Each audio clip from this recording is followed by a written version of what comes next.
So another day, another software update released by Apple. Apple is staying on top of their game, releasing new software updates, new bug fixes, and new features. I'm really loving this. Today releasing iOS 15.2 Beta 1. Now, I called this one just a few days ago. I thought it released yesterday, but it did release today, so I was off by a day.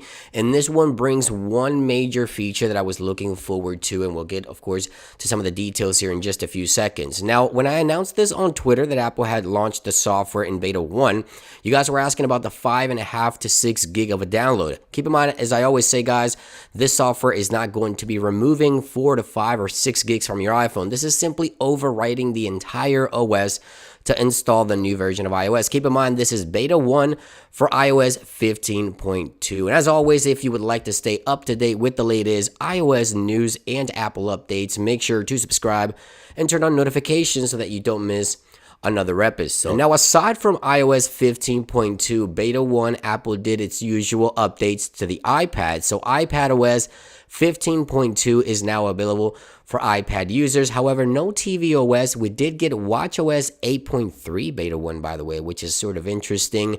Anyway, there's one major feature, as I mentioned, which we'll get to in just a few seconds. Let's go ahead and take a look here at the current build number for iOS 15.2 Beta 1. So there it is. iOS 15.2 Beta 1 build number is 19C5026I, and that's going to be the latest build number for iOS 15.2 Beta 1. So what is new with this software? As I mentioned, one major feature has been added, and I was looking forward to this feature for quite some time.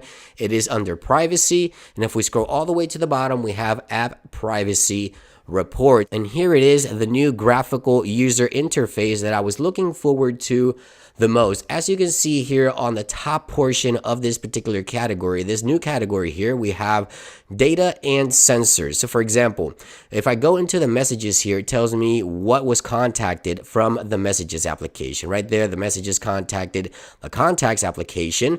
We also have emails here. This particular one, the contacts as well. As you can see, the photos, obviously the photos, and we have fitness. So fitness did the contacts as well. So let's go ahead and expand upon here, and let's take a look at the App Store, for example. So now you can understand at what time the App Store accessed your location, how many times it accessed your contacts, how many times your sensors like your cameras, your microphone, and it also works, of course, for third-party applications as well. Now, there's also an additional tier for this particular app privacy report. We also have, as you can see right here, the app and network activities. So if we head on over into YouTube, it gives us information on the network activities within YouTube, other websites access or requested by YouTube, as you can see right there. And then we have a third tier, which is right here, the website and network activities. And this is going to be for when you're in Safari, browsing, as you can see right there, Mac Rumors, Google.com, PureVPN, Verizon, and Chase Bank. As you can see right there, I can see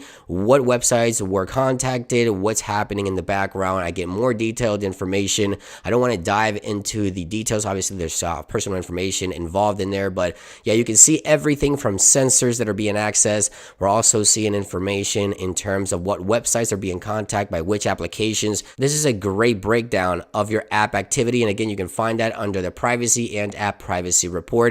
This was a feature that was delayed with iOS 15 and 15.1, and it is finally here. Now, of course, this is just an initial quick look at iOS 15.2. I'm going to continue digging around the software, and I'm hoping for additional features. One feature that I would like for Apple to add is the ability to update your AirPods manually. So as of right now, the AirPods, you can only update them by simply connecting them to a power source and place them next to your iPhone and pair them to your iPhone and hope for the software update to happen. So I'm hoping for Apple to release at least a new feature for AirPods as well, where you can just update your AirPods or check for software updates on your AirPods as well. But nonetheless, I will continue digging around the software. Apple has also released, as I mentioned, iPadOS 15.2, watchOS 8.3 as well, Beta 1. So stay tuned for my follow-up video. Have a great day, guys, and I'll see you on the next one. Peace.